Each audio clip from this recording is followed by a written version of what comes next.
Well, welcome. We're going to get into our message, you guys. Welcome to Heritage. So glad you guys are here. We're going to jump in and leave plenty of space afterwards. So the donuts and coffee continue after the service, and you guys can continue that conversation, which is great. I love to hear those conversations. But as we get into our message, I want to ask you guys a question. Think to yourself, what would be your perfect week?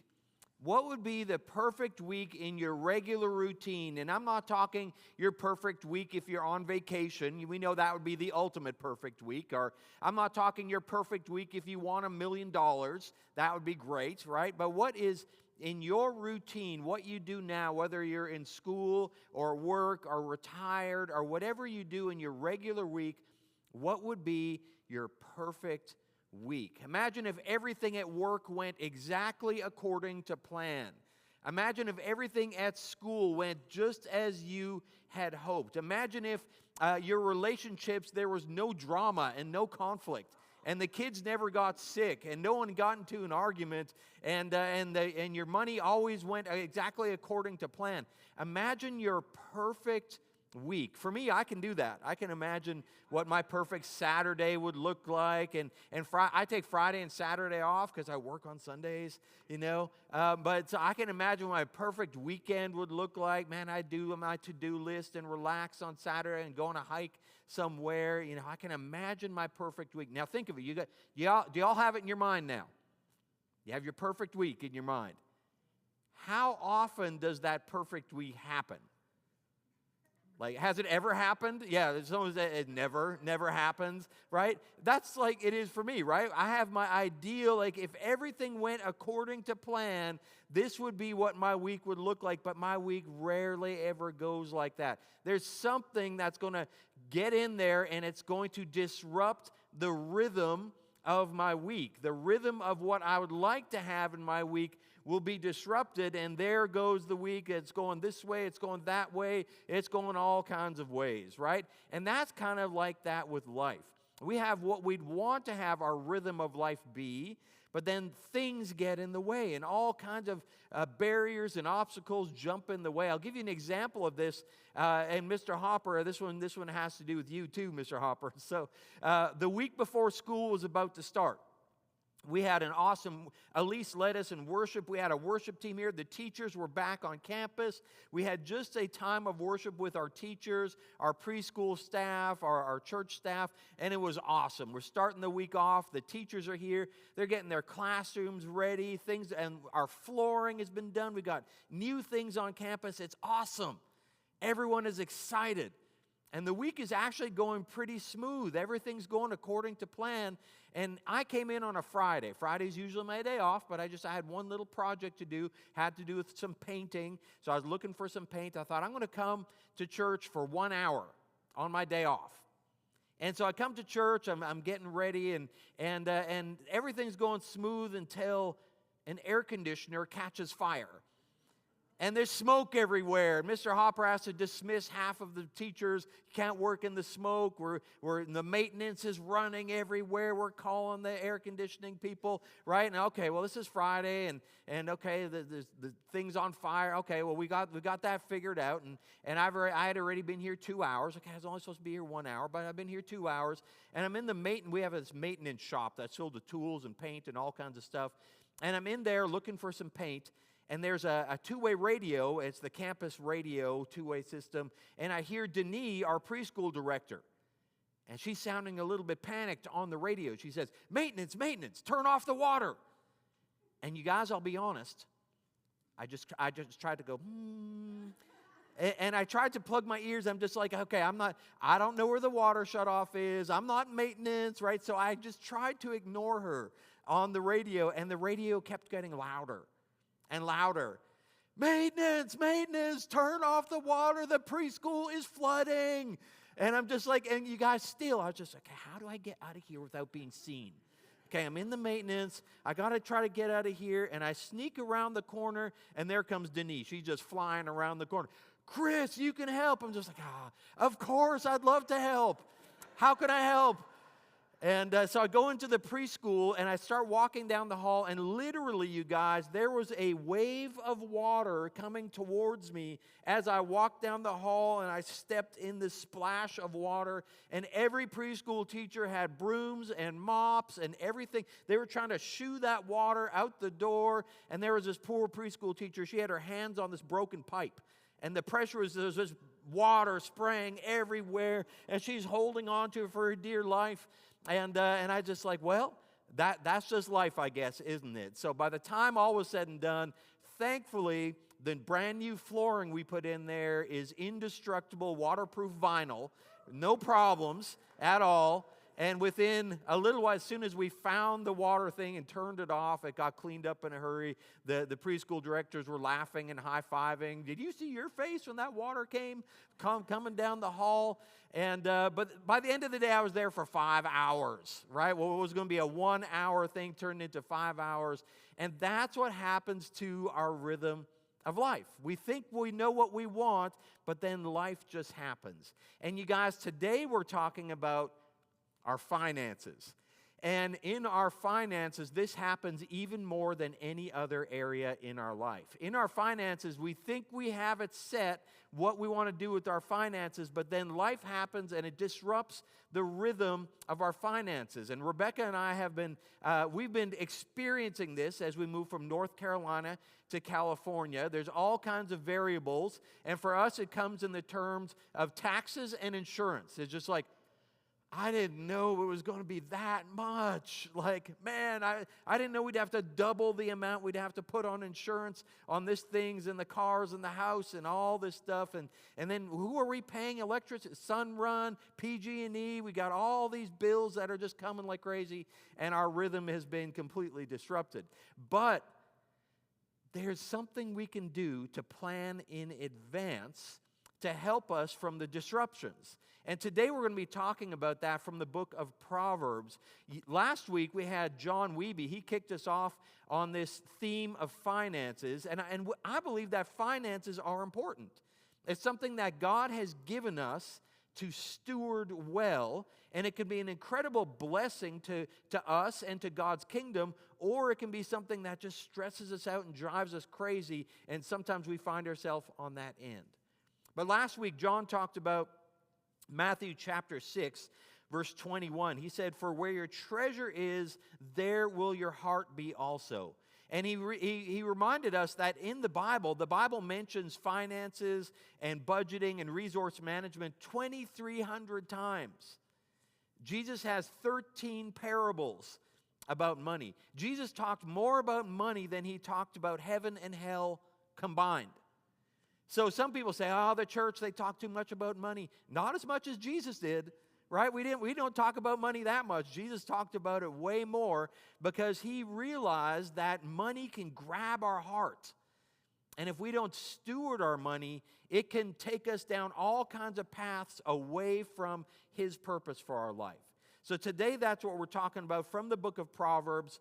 And we'll get into 3 rhythms that we find in the book of Proverbs. 3 things we can do with our money that will help us develop a good rhythm with our finances so that even when the unexpected happens, we can be pretty prepared. At least we can be at peace and calm about when life happens to our money. So a little bit about Proverbs. Proverbs is written, they're little pieces of wisdom. Most of them were written by Solomon. Not all of them, but most of them.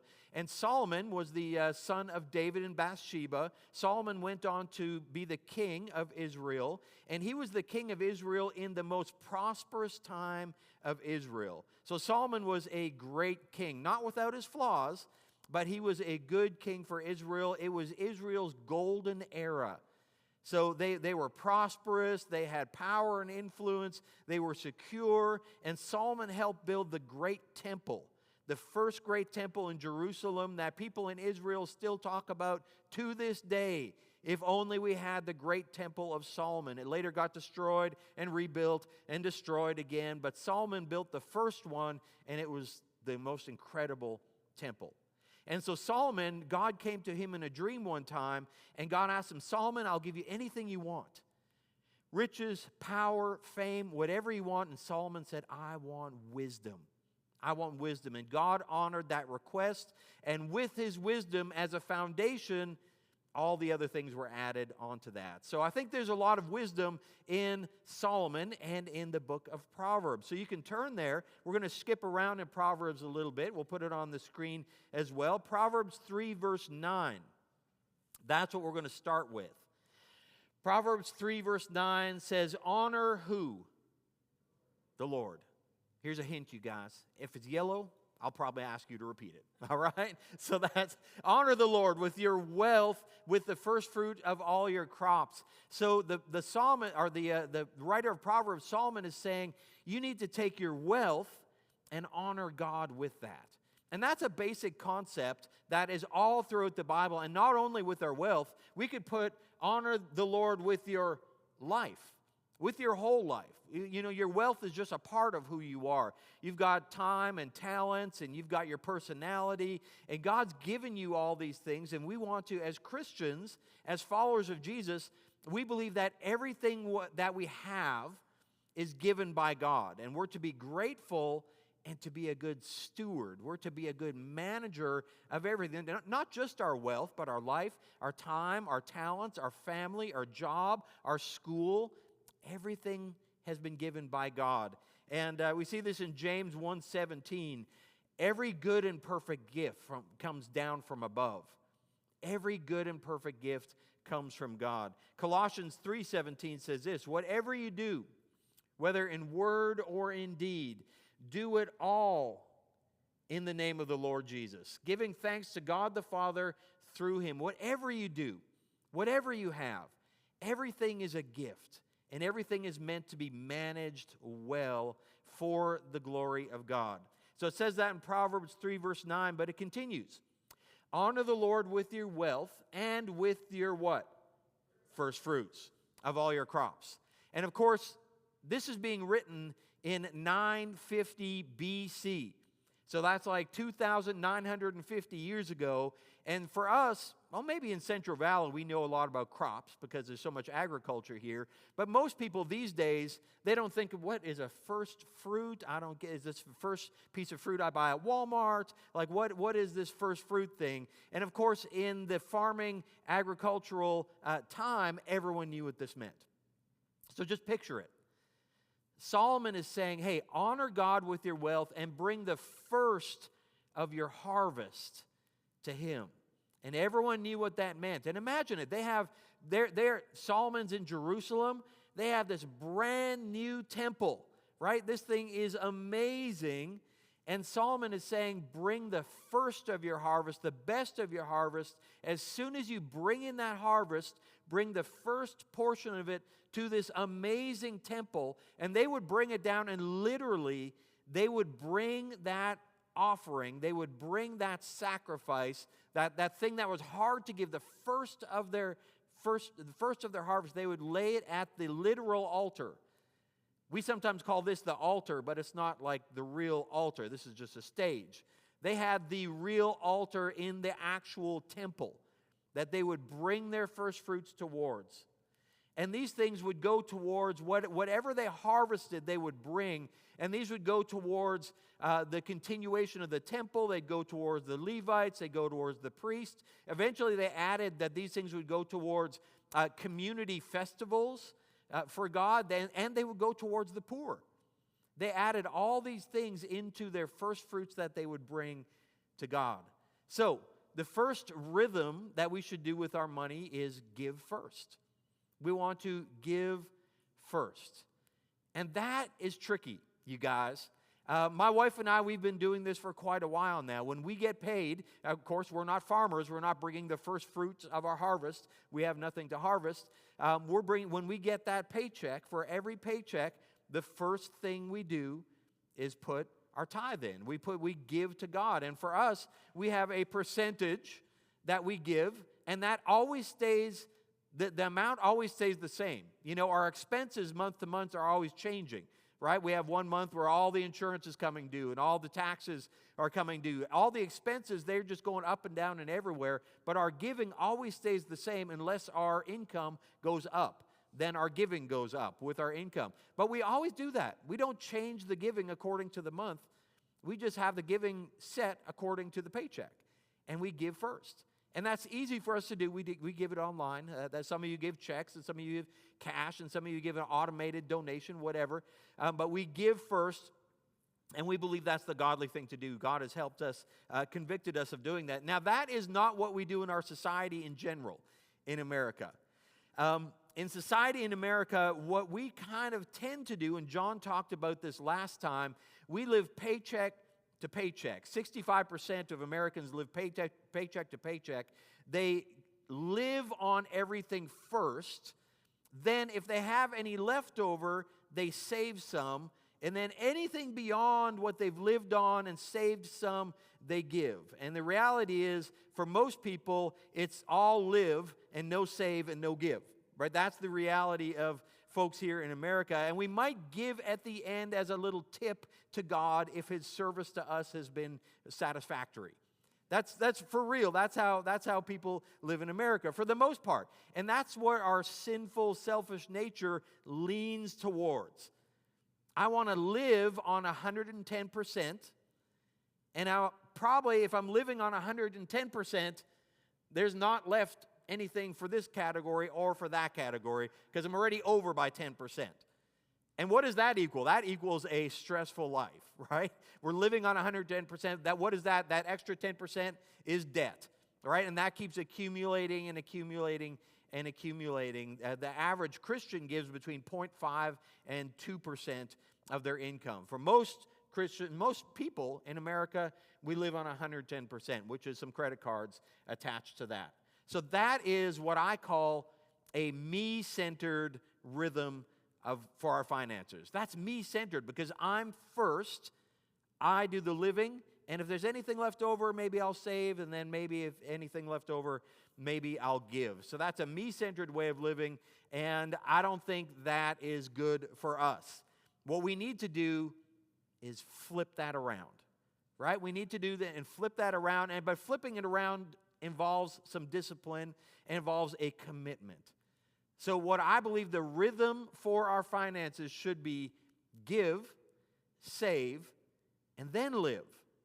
But you're going to have to adjust these percentages, right? That's a God-centered way to have our finances. But if we're still trying to live off 110%, we got to figure out these percentages and get them at a good flow for a good rhythm. So Barna Research, which is an amazing Christian research organization, found that people who live like that, we would call that a kind of a tithing lifestyle, where people give first and save and then live. They found that, according to their research, people who do that system are less in debt, they're more financially disciplined, and they're more content than people who flip it around the other way. People who live, save, and give, right? People who live, save, and give tend to be a little bit more in debt, a little bit more stressed out. But if you flip it around, give, save, live, those are the people that they're not necessarily richer, but they're more content, and they're more generous, and they're actually more financially stable than having it as a me-centered finance. So if we do a God-centered financial rhythm, we're actually going to end up probably more disciplined, more stable, more generous, less stressed out about our finances because we've just flipped it around. So Proverbs 21, verse 20 talks about saving. So we've talked about giving, and next week we're going to talk all about generosity with some special guests here in church. So I know it's Labor Day weekend, but don't miss next weekend. We're going to have a guest all the way from Thailand here and talk about generosity, and we're going to tackle our generosity core value, which we haven't really tackled yet. So that's next week. But let's talk about saving for a little bit. Proverbs 21, verse 20 says, "The wise store up choice food and olive oil, but the fool gulp theirs down." Here's another farming illustration. And the farming illustration is this. If you're wise, you're going to take in your harvest and you're going to set some aside because you don't know what necessarily comes next. And in the Bible, you guys, there's endless stories about heroes of the Bible who did this. Heroes of the Bible who God told them, hey, you need to start storing some stuff up, and then they would share that with their nations. So people who did this, Joseph did this, Elijah, Elisha, Isaac did this. They all had visions from God to say, there's a famine coming, you better store up. And all the people who consume all their harvest, they're going to struggle. And so these heroes of the Bible save entire nations by saying, guys, we just need to do some saving. And so we don't know what's around the corner. There might be famine around the corner. Let's save some stuff up. And when this happens in the Bible, and you see these stories all throughout the Old Testament especially, the people who save, not only do they last through the famine, but they thrive through the tough times. Because everyone who has not saved comes to them to buy their fruit, their harvest, at usually an expanded price, right? So the people who save are all the more off better. They're not only surviving, they're thriving. But the people who don't save, man, they struggle. And in those days, if you didn't have any food, and you weren't a farmer, and you didn't save up any of your harvest, you'd have to go buy your food from someone who did, and they had some money they can start buying, but if the famine lasted longer, you pretty soon start having to sell your possessions. You'd sell your house because you want food for your family. And eventually, in those days, you didn't have a visa, right? You couldn't swipe the credit card to get that food. You know what your debt was in those days? Your body, your life. In those days, when you ran out of stuff to trade, when you ran out of money, the only thing you had left was yourself, and they would sell themselves into slavery for food. And in those days, that was part of their economy. And so that's why in Proverbs 22, verse 7, the rich rule over the poor, the borrower is slave to the lender. And in those days, that wasn't figurative. That was an actual, literal, that's what it was. When you ran out of stuff to trade, when you ran out of money, you would sell yourself and your family into slavery over debt. And then you would work off that debt. And if you could work off the debt, you could be freed up from slavery. In that day, it was literal. But here in our era, it's figurative. Because debt is still, it chains us down, doesn't it? It stresses us out. The more debt we have, the more we get stressed out, the more we're chained down, the more we're restricted in what we can do, and our freedom is taken away by debt. So we got to watch that. You know, we read that proverb and we think like, oh, that makes total sense. Back then it was literal. Now it's figurative. It still makes sense today. Debt will chain us down. So if we have a good rhythm, we're going to give, we're going to save, then we're going to live, and we're going to live responsibly. We need to save wisely. We need to save wisely. And that's tough, but that's a part of a good rhythm. But then what do we do with the rest? We give, we save wisely, and then Proverbs 30, verse 8 says this. It says, give me neither poverty nor riches, but give me my daily bread. In other words, the writer is saying, hey, I don't want to be poor. No one wants to be poor. I don't want poverty. I want to be responsible and try to make sure I don't end up in poverty. But I don't need to live my life for money. I don't want my life to revolve around just getting rich. I just want to be content. I just want to have my needs met. And I think most of us can relate to that. You know, sometimes I get caught up in, oh, wouldn't it be nice? Wouldn't it be nice if I had like a boat? You know, oh, that'd be great. You know, a wakeboarding boat. Or wouldn't it be nice if I had a more reliable motorcycle? You know, I get caught up. I have an antique motorcycle. It's not very reliable. Wouldn't it be nice if our house had an extra 1,000 square feet to it? You know, we're running out of some space to store some stuff. Wouldn't it be nice? And I get in that mindset sometimes of, man, it sure would be nice to have this thing and that thing and this thing and that thing. And there's nothing wrong with all those things. But if I spend my life in my brain, I have a limited brain capacity, you guys. There's only so much that fits in this brain of mine. If I spend my brain capacity always focusing in, I want more stuff. Stuff isn't wrong. But if I spend all my time thinking about that, my focus is off. My rhythm of life is off. What God wants for my life is being taken in the wrong area. But if I can say, God, I want to be a good steward of what I have. I need to be content, but I have needs. I want to raise my family well. I want to have a roof over my head. I want to have a car that runs well. I want to have these things. God, give me those things. I don't want to be greedy, but I want a content, good rhythm in life. That's, you guys, I believe that's living to the fullest. And you guys, I want to live to the fullest. My favorite Bible verse in the Bible is John 10:10, and it says, "The thief comes to steal, kill, and destroy." What is that? That's a me-centered mentality. The thief, or Satan, wants us to live for ourselves. That's live on 110%, give nothing, save nothing, right? That steals and kills and destroys our spirit in life. That chains us down to debt. That's what the thief wants for us, so we would be distracted by finances and we wouldn't be focused on God's kingdom. But Jesus said, I came to give you life. And not just life, life to the full. Life to the full. So I believe that is the God-centered rhythm that we are supposed to be striving for. Give, save, and then live life to the fullest within our means and enjoy that life. I'm going to give you an illustration about that. And someone told me this week, when people preach, I only remember if they have an illustration. That's all I remember about preaching. So you might only remember this, which is fine, about the preaching. So picture your life. We want to live life to the full. Right now, this is our life, it's empty, right? So we want to live life to the full. Picture what it looks like to live life to the full. There's all kinds of things we like to do. So we like our hobbies, right? So we got a bunch of hobbies, and I'm going to put this in there carefully. We've got our hobbies. We like to do those. And think about our finances. This is particular about our finances. Some of us, we have a lot of hobbies. If we have a boat, that's a big bunch of stuff right there.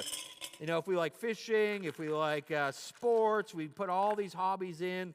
Okay, that's great. Entertainment, right? We like to be entertained. We like to go to the movies, get our massive TVs in our living rooms and all that stuff. Some of you guys are gamers. Some of you guys play some PlayStation, some Xbox, that kind of thing. Of course, there's all the things that we have to do with our finances. There's taxes, there's kids, there's insurance, there's our mortgage, there's our cars, and all that stuff. And if we're spending all that time thinking about, man, we got a lot of stuff, and at the end we're just like, oh yeah, we should probably do some saving.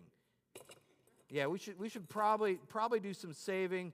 We should probably give God something. God's going to get something. And we just want to live within our means. We just want to live life to the fullest with kind of a God-honoring lifestyle, but it doesn't fit, right? I mean, we can't get it to fit if we're doing it the me-centered way. If we live life the me-centered way, we just can't live that much of a God-honoring life if we're all about wealth and stuff and all that, and if we're not giving anything, and if we're not saving any money. So what if we started over, right? We're going to start over with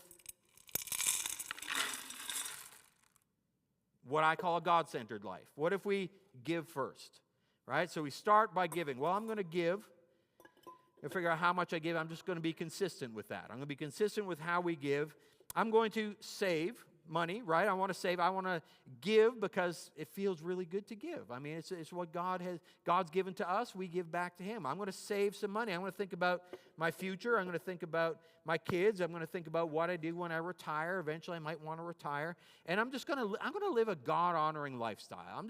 I want to live to the fullest, but I don't want it to be in debt. I don't want to be all about me, but I still want to live a good life. What if we did that?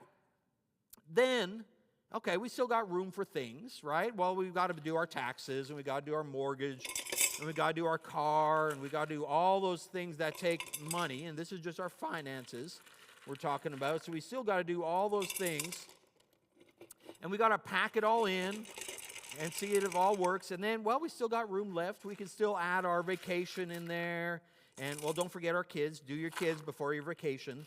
All right, so let's do that, right? Put our kids in there. So if we do all that, we might even have room for, I don't mind doing some hobbies, right? I don't mind spending some money on the things. I might even play some video games or do all that.